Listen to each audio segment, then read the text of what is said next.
ang pangalan ko. Nakakahiya mang aminin, subalit may lahi kaming aswang. Nalaman ko lang ang buong katotohanan nang minsang may isang pangyayari na hanggang ngayon hindi ko pa rin nalilimutan. Nang mga panahong yon, nag-aaral pa ako ng high school. Sa sobrang mahiyain ko sa eskwelahan, wala akong kaanong kaibigan. Maliban doon ay umiiwas ako sa mga kaklase ko. Lagi kong naririnig sa kanila ang mga katagang, "Yan na naman si Luis, huwag kayong makikipagkaibigan dyan. Sabi ng lolo ko, aswang daw yan eh." Wala po akong kaalam-alam sa mga sinasabi nila ng mga panahong yan. Sa tuwing tinatanong ko naman ng aking mga magulang tungkol sa kwentong kumakalat, nagagalit lang sila. Hanggang isang beses nga, may isa kaming kaklase na kakatransfer pa lamang sa aming paaralan. Sa unang tingin ko sa kanya ay mukha naman itong mabait. Yan ang unang beses na sinubukan ko na makipagkaibigan. Ako nga pala si Luis. Ikaw, anong pangalan mo? Nahihiya ko pang tanong sa kanya. Napangiti naman sa akin ang bago naming kaklase. Saka nagpakilala. Larry ang pangalan ko. Natutuwa akong makilala ka, Luis. Simula noon ay naging magkaibigan na kami. Saka kami rin ang magkatabi sa upuan. Hanggang sa nagkaroon kami ng takdang aralin. Napagkasunduan naming magpalipas ng gabi sa bahay ng isa sa amin. Naku, Luis, pasensya ka na ha. Hindi kasi pwede sa bahay namin. Masungit kasi ang amo ng nanay ko. Hindi niya gusto na may ibang bisita.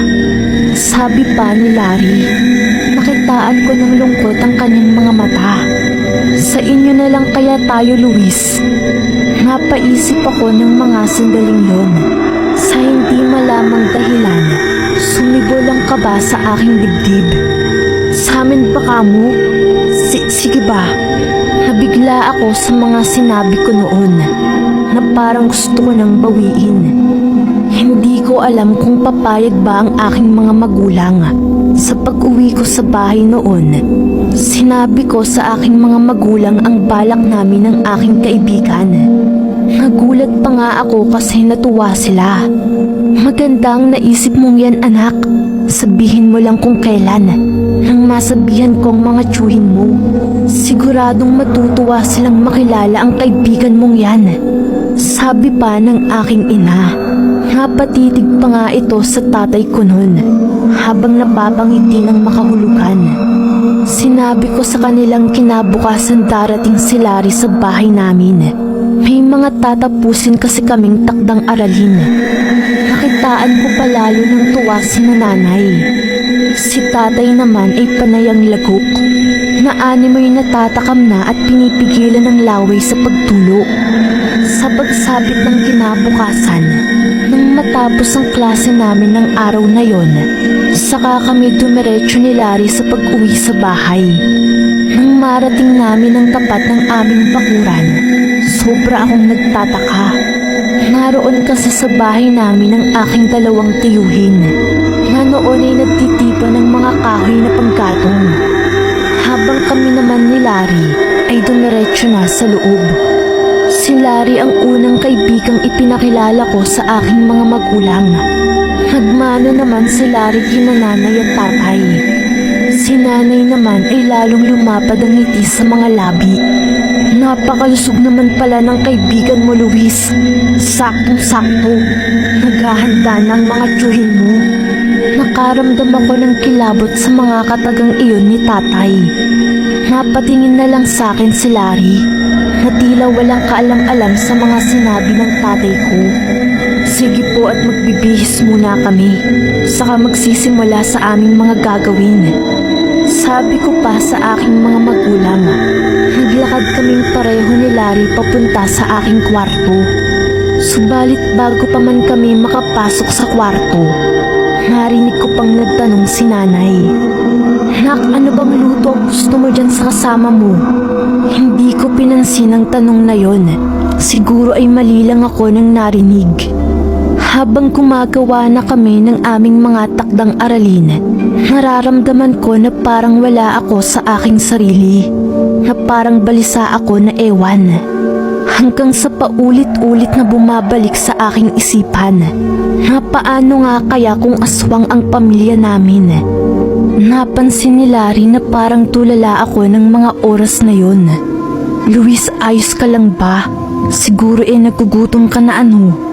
Napangiti na lamang ako kay Larry. Saka sinabing hindi pa naman ako nagugutom. Sa hindi ko malamang dahilan ay bigla akong kinabahan. Naisip ko na baka nasa panganib si Larry. Na paano kung may masamang balak ang aking mga magulang at tiyuhin? Hindi kaya aswang talaga ang pamilya namin?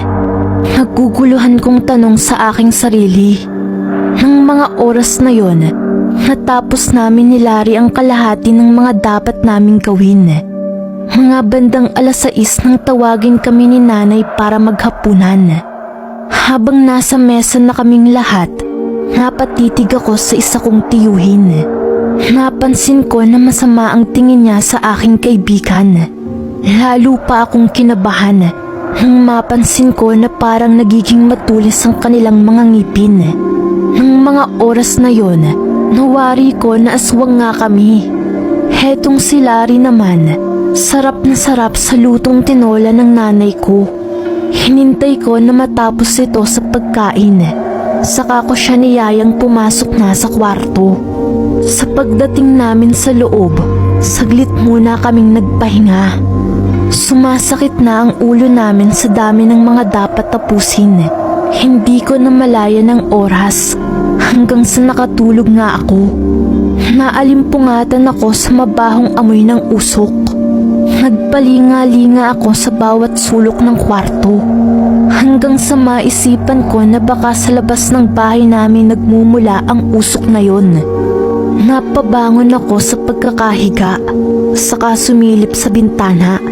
Laking gulat ko nang makitang may nakasalang na malaking kawa sa labas na noon ay binabantayan ng aking dalawang tiyuhin. Natigilan ako nang marinig ko ang boses ni tatay. Natutulog na kaya silang dalawa? Mabuti pa ay kunin na natin ang bisita ni Luis. Siguradong magagalit yun sa atin sa oras na malaman niyang binabalak natin. Lalo pang kumabog ng malakas ang aking dibdib. Nagmamadali kong ginising si Larry habang niyuyugyug ng paulit-ulit. Larry! Larry! Larry, gising na! Hoy, gising na! Sa kabutihang palad, nagising ang aking kaibigan. Nang magtatanong sana si Larry kung bakit ko siya ginigising, sakto namang tinakpan ko ang bibig niya. Sabay lapit ng bibig ko sa kanyang tenga habang bumubulong ng, "Hindi ka ligtas dito. Halika't itatakas kita." Natataranta itong si Larry. Sinabihan ko siya na kumalma lang, saka sinabing sumunod lang sa kung saan ako pupunta. Hanggang sa binuksan ko na nga ang bintana sa aking kwarto. Sabay kaming tumalo ng aking kaibigan. Ramdam ko ang takot sa itsura niya. Lalo na nang makita naming nagpapakulo ng tubig sa isang kawa ang aking tiyuhin, na noon ay mabalahibo na ang buong katawan. Aswang kayo, Luis. Napapaatras ito papalayo sa akin.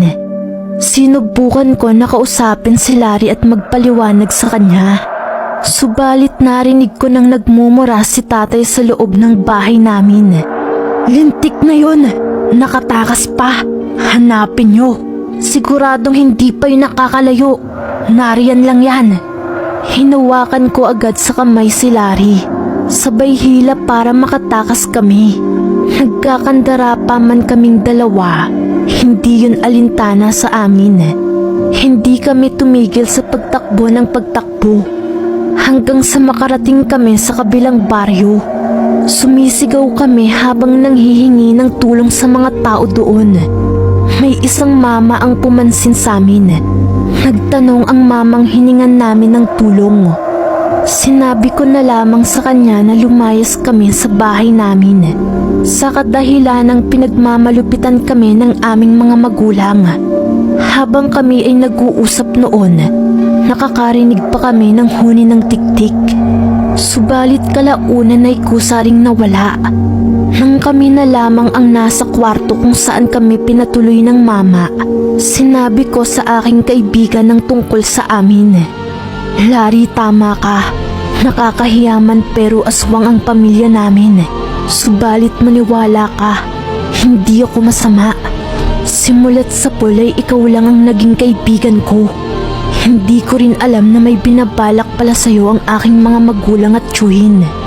Magkahalong awa at takot ang nararamdaman niya para sa akin. Paano ka niyan?